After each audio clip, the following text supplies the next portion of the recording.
The NHL trade deadline is Friday, about 48 hours from right now.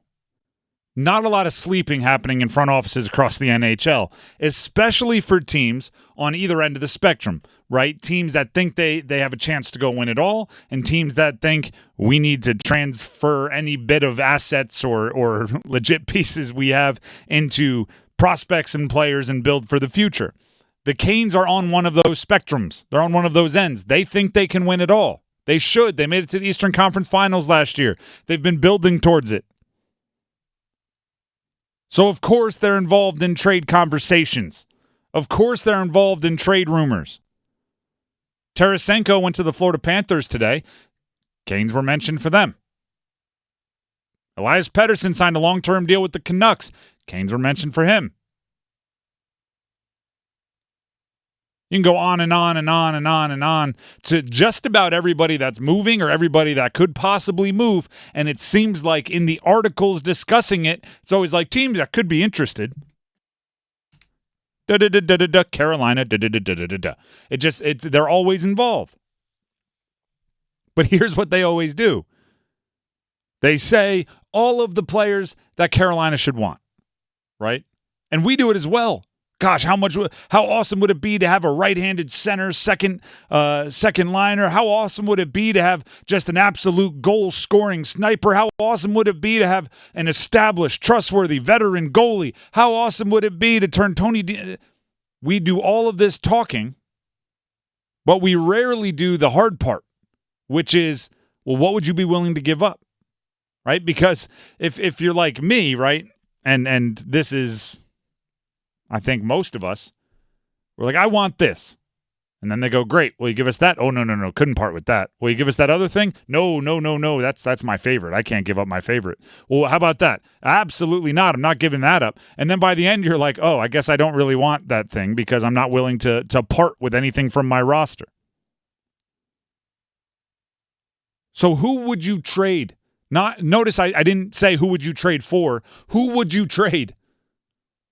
And no cheating with saying guys on expiring contracts, right? You are the team buying at the deadline, not selling rentals to other contenders. So don't sit there and say, well, I could part with this guy who might only be on the roster for another handful of months anyway. Who are you willing to trade? And okay, let's give you the free bingo squares. Martin Necas and Tony DeAngelo. Some people might not be willing to trade Necas. The reason why I say they're the free bingo squares is because they're always the assumption of what you're going to – if you're buying kind of a pure depth piece, well, maybe Tony DeAngelo. And if you're buying something that's a little bit more high priced, you're always like Martin Necas and who?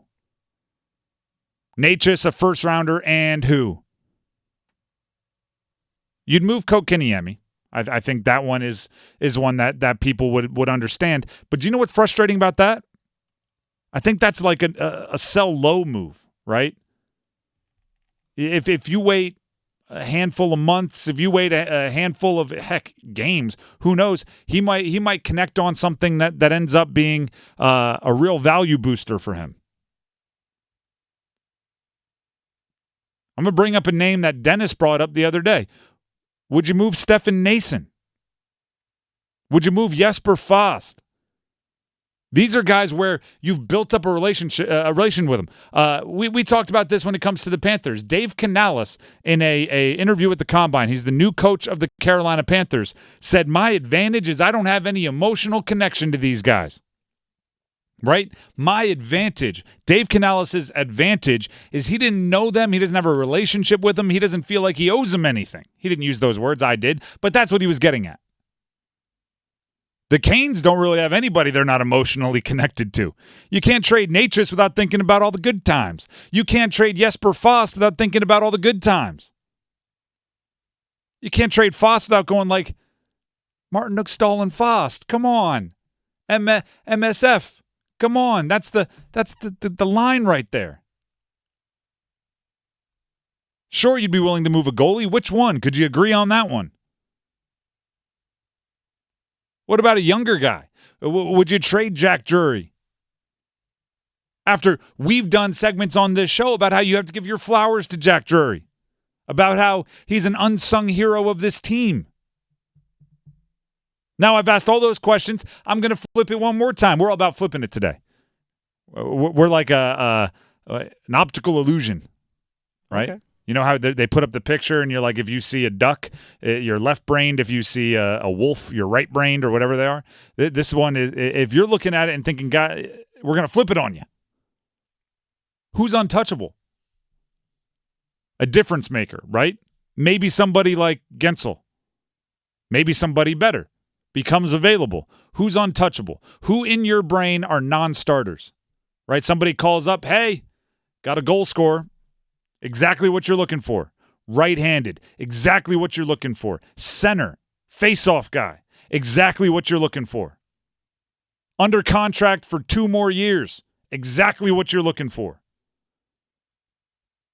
What names could they then say that'll make you hang up? If they go, exactly what you're looking for. Aho, click. Yeah, bye. Exactly what you're looking for. Svetch. Oh, Bye. thought that call was going to be more interesting. Turns out it's over.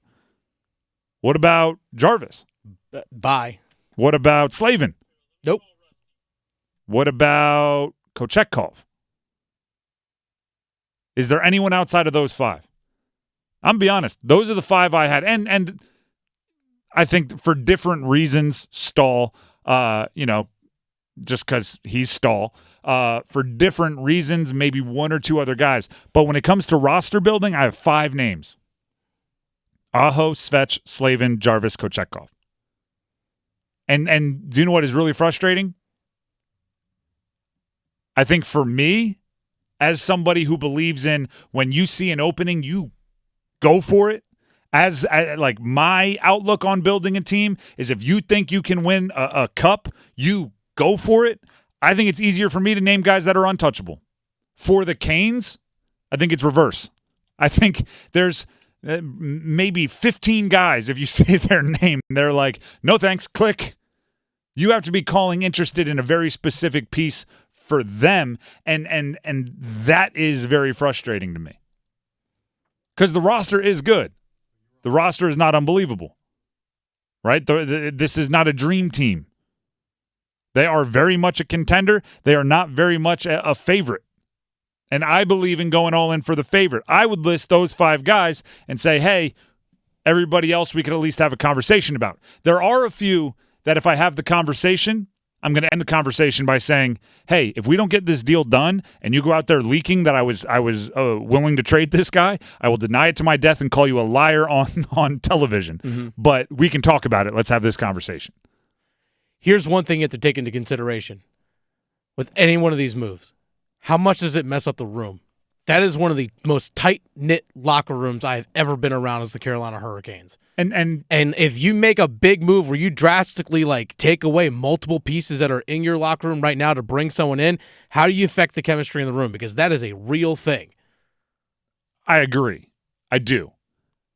I also would rather here's my philosophy, and this is where I think we're different, right? There I like our guys, which is fair. That you can say that, you can believe it. Yeah. I like our guys, the culture, we've built it. We built it from scratch. If you look at Waddell and Rod Brind'amour, they're darn near looking at a house they built with their bare hands from the ground up. And I'm saying what if you knocked down the left side and rebuilt the wing with an indoor pool? And they're like, no, do you realize how much work went into building this house? Mm-hmm. And I get it, but I think high risk, high reward, right? The high reward is if you pick the right new infusion of energy, if you pick the right new infusion of talent and energy, you can send yourself to a Stanley Cup win, right?